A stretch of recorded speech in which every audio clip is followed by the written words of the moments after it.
ಬನ್ನಿ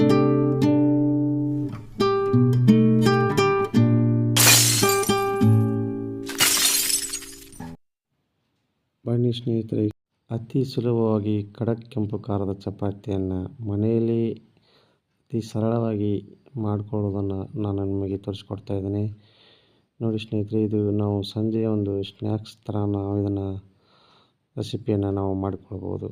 ಬನ್ನಿ ಸ್ನೇಹಿತರೆ, ಹೇಗೆ ಮಾಡೋದನ್ನು ಈಗ ನಿಮ್ಮ ಮುಂದೆ ತೋರಿಸ್ಕೊಡ್ತಾ ಇದ್ದೀನಿ. ಖಡಕ್ ಖಾರದ ಚಪಾತಿ. ಬನ್ನಿ ಸ್ನೇಹಿತರೆ ನೋಡೋಣ.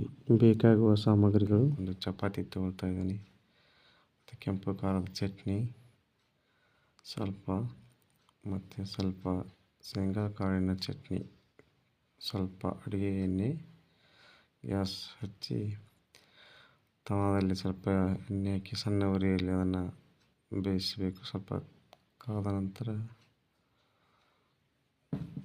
ಅದಕ್ಕೆ ಒಂದು ಚಪಾತಿ ಹಾಕಿ ಬೇಯಿಸಬೇಕು. ಚಪಾತಿಗೆ ಸ್ವಲ್ಪ ಎಣ್ಣೆ ಹಚ್ಚಿ ಖಡಕ್ಕಾಗುವವರೆಗೆ ಅದನ್ನು ಬೇಯಿಸಬೇಕು.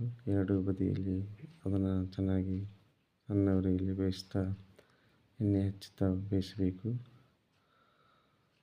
ಮತ್ತು ಇದಕ್ಕೆ ನಾನು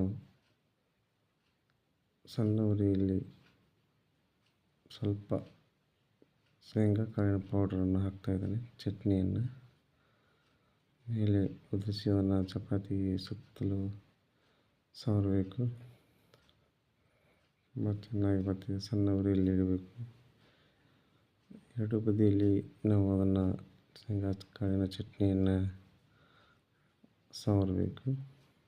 ಸ್ವಲ್ಪ ಹಾಕಿ ನೋಡಿ, ಈ ಥರ ಸ್ವಲ್ಪ ಹಾಕಿ ಅದನ್ನು ರೌಂಡಲ್ಲಿ ಎಲ್ಲ ಚಪಾತಿ ಹತ್ತಿರ ಎಲ್ಲದಕ್ಕೂ ಹತ್ತೋ ಹಾಗೆ ಅದನ್ನು ಸವರಬೇಕು. ಮತ್ತು ನಾನು ಕೆಂಪು ಖಾರದ ಚಟ್ನಿಯನ್ನು ಹಚ್ತಾ ಇದ್ದೇನೆ.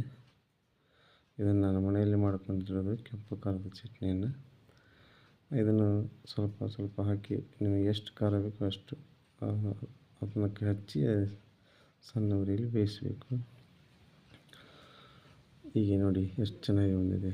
ಮತ್ತು ಇದಕ್ಕೆ ನಾನು ಶೇಂಗಾ ಪುಡಿಯನ್ನು ಹಾಕ್ಕೊಳ್ತಾ ಇದ್ದೇನೆ. ಇನ್ನೂ ಸ್ವಲ್ಪ ಟೇಸ್ಟ್ ಬರುತ್ತೆ.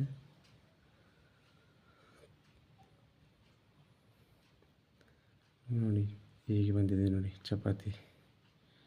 ಬನ್ನಿ ಇನ್ನುವಾಗ ನಾವು ಟೇಸ್ಟ್ ಮಾಡೋಣ. ಕೆಂಪು ಖಾರದ ಚಪಾತಿ ನೋಡಿ, ಟೇಸ್ಟ್ ಮಾಡೋಣ ಬನ್ನಿ ಸ್ನೇಹಿತರೆ. ತುಂಬ ಚೆನ್ನಾಗಿ ಬಂದಿದೆ ಚಪಾತಿ ನೋಡಿ, ಬಿಸಿಯಾಗಿದೆ. ಹೀಗೆ ತಿಂತಾಯಿದ್ರೆ ತುಂಬ ಟೇಸ್ಟಿಯಾಗಿರುತ್ತೆ. ಸಾಯಂಕಾಲ ಸ್ನ್ಯಾಕ್ಸ್ ಆ ಥರ ತಿನ್ಬೋದು ಅತಿ ಬೇಗನೆ. ಮಕ್ಕಳಿಗೆ ಕೂಡ ಇದನ್ನು ನಾವು ರೆಡಿ ಮಾಡಿ ಕೊಡೋದ್ರಿಂದ ತುಂಬ ಚೆನ್ನಾಗಿ ಖುಷಿಯಿಂದ ತಿಂತಾರೆ.